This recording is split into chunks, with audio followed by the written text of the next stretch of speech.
Alright, if you know me, you know that I have a thing for dragons. I love a good dragon in a movie. I think they're just like the coolest looking creatures ever. And what movie do we have to thank for this love of dragons?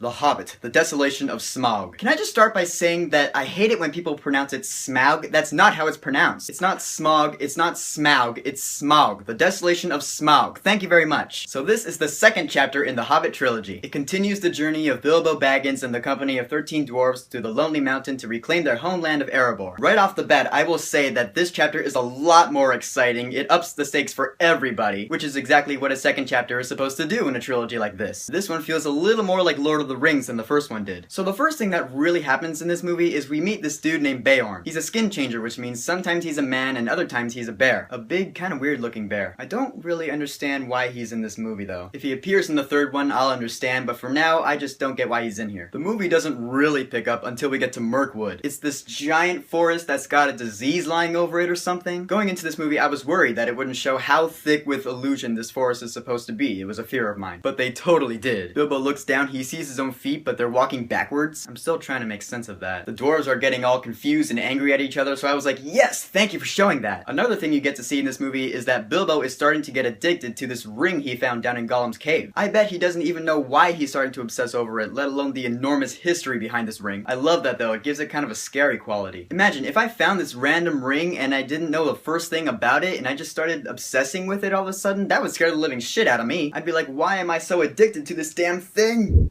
But anyways, back in Mirkwood, we meet Legolas and Tauriel. And here's the part where a lot of people go, no, I don't like that. Peter Jackson was in talks with Orlando Bloom to reprise his role of Legolas in The Hobbit since the very beginning, since before it was gonna be 3 movies. People say he's not in the book, so he shouldn't be here. Same thing with Tauriel, a character who was invented by Peter Jackson. People were like, who the hell is this chick? I definitely understand where they're coming from, but I personally don't see a point in getting mad. I mean, there's nothing we can do about it, is there? I'd rather enjoy a movie than not enjoy it, so I just sit back and enjoy watching these characters. And as it turns out, these characters are not only good characters, they're badass. The scene where all the dwarves are in the barrels and they're escaping from the woodland realm, there's one part of it where Legolas is just going to town. He's showing off all sorts of stylistic skills. It's one of the coolest Legolas action scenes I have ever witnessed. It's right up there with the scene from Return of the King where he goes up on the Oliphant and just takes the whole thing down. Yeah, it was badass. As awesome as the barrel scene is, there is one thing about it that bothers me so much. It's actually the thing that bothers me the most about this movie. Here it is. A little ways into the scene, there's this part where they get to this dip, and there are these shots that look like one of the dwarves was holding a camera. The reason I hate these shots so much is that they just seem unnatural. In a world where electronic devices do not exist, these shots just seem out of place. We're used to our still or smooth shots. There isn't a shot like this in any of the other Middle-earth movies that we've seen. If there's a shot like this in the third movie, I'm gonna be so mad. It's one tiny little thing in this movie that shouldn't bother me that much, but it does. The scene is still an awesome action scene. A little later, we get to Lake Town and we meet the character of Bard the Bowman. I like this character a lot because he knows he lives in just the worst kind of town. It is so run down and is run by the weirdest people. But Bard here cares about the people of Lake Town. It should be him running this town, but for some reason it's not. But skipping forward a little bit more, the dwarves finally get to the Lonely Mountain. Right when they open the door and you see these cold emerald halls, you can feel the anticipation building inside you. At least that's how it was when I first saw this, because I was looking forward to that dragon more than anything. Balin's down there talking with Bilbo. He's like, oh yeah, by the way, just in case you happen to see a live dragon down there,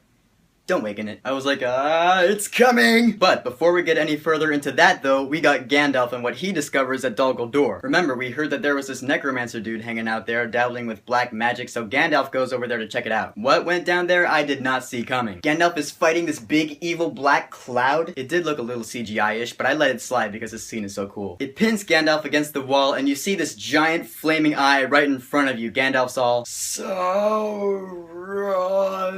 This is a cool scene because it was so unexpected. I mean, we were all looking forward to seeing the dragon because for God's sakes, his name is in the title of the movie. This scene with Sauron just kind of came out of nowhere and took us all by surprise. Nice job, Peter Jackson and Benedict Cumberbatch for providing the voice of Sauron. So happy he's gonna be Doctor Strange. I'm psyched. Okay, now we're back in Erebor and Bilbo is just in this enormous room filled with mountains and mountains of gold. I've never seen so much gold in a movie. Gotta be quiet though, cause you don't want to wake the dragon. I will never forget the first time I saw this because this is the inside information scene, as it was called in the book. The dragon wakes up, you see his giant head rising out of the gold. Bilbo, you better put on that ring because Smaug has awoken. Thief, I smell you. I feel your air. My face was all... Now, they already showed us Smaug's face in the trailers and they let us hear his voice, but I was looking forward to that full body shot where the camera pulls away and we get to see all the hard work that the animators put into this dragon. Bilbo's like, I didn't believe all the stories that have been told about you. Then the camera pulls way out, it's the full body shot, and Smaug says, And do you now? I'm like, This scene with Smaug and Bilbo is probably going to be my favorite scene in the entire trilogy. I can't say it for sure because the third movie's not out yet. It's definitely my favorite scene in this chapter though, for sure. And I didn't even know how much time we were going to get with the dragon in this movie. I never even gave it a thought. Because the dwarves come into play and they're trying to take him down. Ultimately, we get around half an hour to 40 minutes with the big guy. Not bad. This though. They got this giant gold dwarf statue right in front of Smaug. And it just explodes in a flood of melted gold and completely buries him. There's a couple of seconds of silence in my head. I was like, he's not dead, is he? Nope, sure enough, he bursts out and he's like, Revenge? I will show you revenge. He bursts through the gates of Erebor and he starts flying towards Lake Town. You're like, oh no. I am fire. I am death. Then you see Bilbo, he has lost all hope. He just collapses and he says, what have we done? You have got to be kidding me.